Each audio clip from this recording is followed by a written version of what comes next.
1979 دکتر ویکتور ساریانیدی و یک گروه از باستانشناسان افغان گنجینه از طلای باختری باستانی را کشف کردند که ارزش آن میلیون‌ها دلار آمریکاست.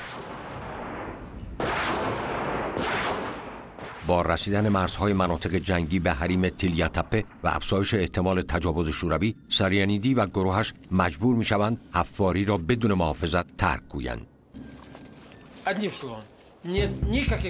I have no doubts whatsoever that there were at least 3 or 4 more burials. There were at least 10 total.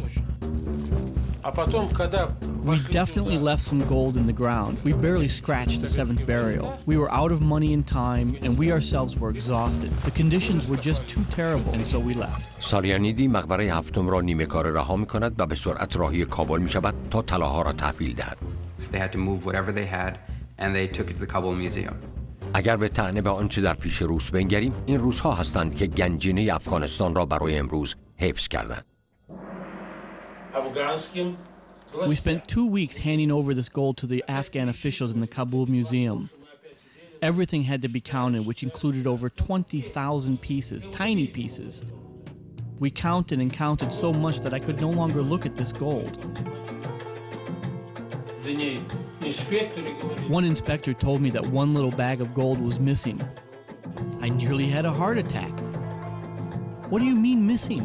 We brought everything. Eventually everything was found, and the mistake was due to the fact that it was such a large quantity of gold. گروه تصمیم میگیرد تا بهار آینده صبر کنند تا حفاری را در تیلیاتپه از سر بگیرند. They had been able to only work in detailed excavation of a number of the tombs. So there was a lot remaining. هرچند هنگامی که طلای باختری کشف شد، احتمالاً نفرین مشهور است که مانع از بازگشت ساریانیدی به تپه طلایی می شود. 1979 سالی که طلای باختری کشف شد، ابتدای 23 سال جنگ. In the last week of December, the Soviet Union invades Afghanistan. And the Soviet Union claimed the right to be able to intervene in any communist country in the world if requested to in order to save them from counter-revolutionary forces.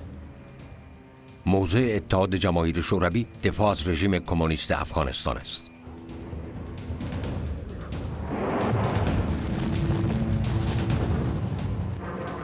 If the communist regime collapsed in Afghanistan, then there was this impression that Islam would come across the border into Central Asia. So Brezhnev decided to invade Afghanistan. The Soviets intervened massively. They were able to very rapidly capture all the cities. We had a Soviet army of 110,000 wreaking havoc on our country.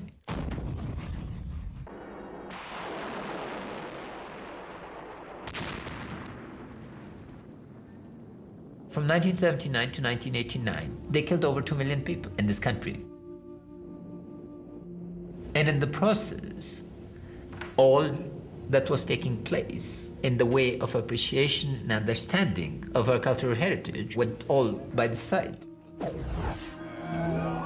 2000 سال قبل اسکندر کبیر طلای باختری را غارت کرد و شدیداً مورد هجوم افغانها قرار گرفت. حال با کشف طلاها این مهاجمان روس هستند که در خطرند. When we look, especially in this period of our modern history, at the wars waged in Afghanistan by Alexander, there are some startling and stunning similarities that we ought to be paying close attention to. In both cases, fairly modern, sophisticated armies which had been designed to conduct large-scale battles were suddenly faced with insurgent operations, guerrilla warfare. The warlords of the past are very much like the warlords of the present. We're talking about fighting under the same circumstances in terms of climate and terrain.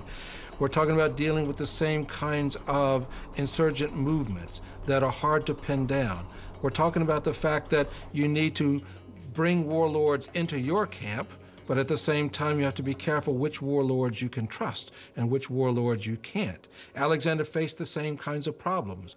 یک بار دیگر فرماندهان جنگی منطقه با یکدیگر متحد می‌شوند تا دلاورانه در برابر تحمیل یک ابرقدرت بجنگند.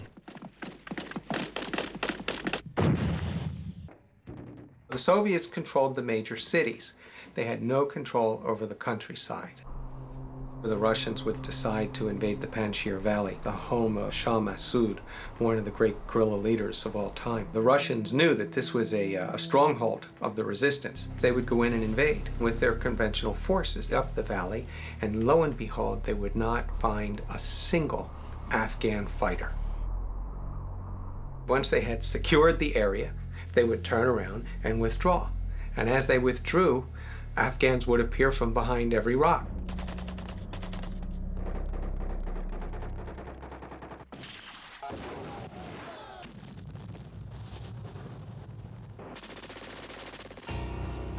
So by the time they had withdrawn, it was no longer an orderly withdrawal, but it would be a rout.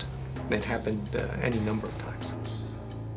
با شدت گرفتن جنگ، ویکتور ساریانیدی و تاریخدانان به دقت اخبار را دنبال می‌کردند به این امید که قسمت کشف نشده طلای باختری در تپه طلایی غارت نشده باشد.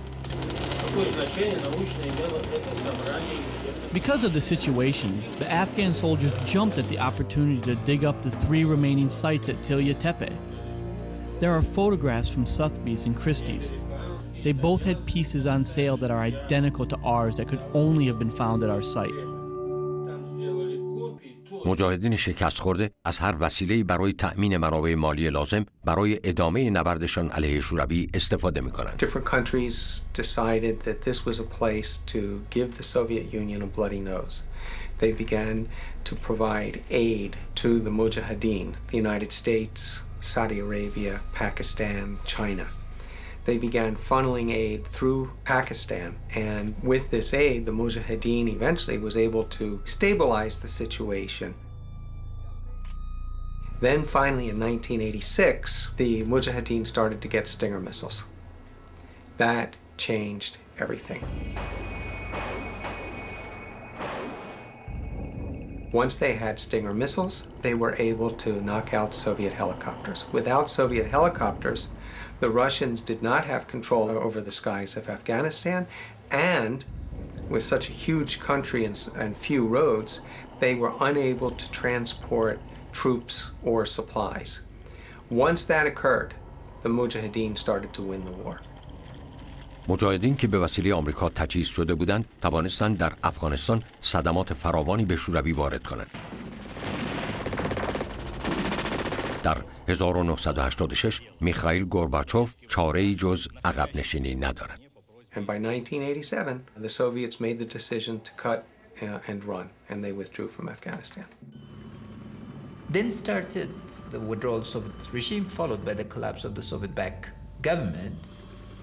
1988 با خروج نیروهای شوروی از افغانستان بسیاری فکر می‌کردند که آنها طلای باختری را با خود قاچاق کردند.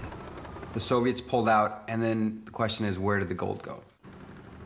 People in Afghanistan were convinced that the Bactrian gold had been stolen during the time of the communists in Afghanistan. The Russian army is probably taken off and left with whatever gold that was there. اما به طور حیرت انگیزی گنجینه‌ای که ساریانیدی در موزه ملی به امانت گذاشته بود هنوز آنجاست. طلاها از هجوم روسیه در امان ماندند، اما باید دید آیا در دوره بعدی تاریخ افغانستان نیز سالم میمانند یا نه. The Islamic resistance being a coalition of different groups, they tried to all come together in order to rule the country. But these coalitions were both based on ethnic backgrounds, ethnic differences, and religious differences, Sunni versus Shia. So as a result, they never were able to gel. People had high hopes that the leaders of resistance would come and be able to bring stability. Instead, it brought civil war. در 1992 گروه‌هایی که روزی با شوروی جنگیده بودند درگیر جنگی خونین با یکدیگر می‌شوند. سرنوشت طلای باختری با تصمیم گروه‌های درگیر جنگ برای حمله و غارت پایتخت به خطر می‌افتد. Would all these magnificent things that had been excavated by Paul Bernard and Victor Sarianidi remain safe?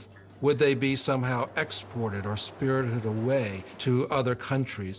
Would there ever be further archaeological excavations at impressive sites in Afghanistan?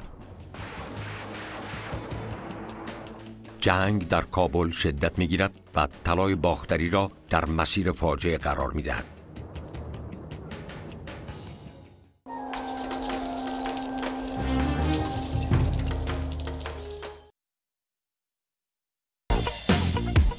It's time for an optimized email.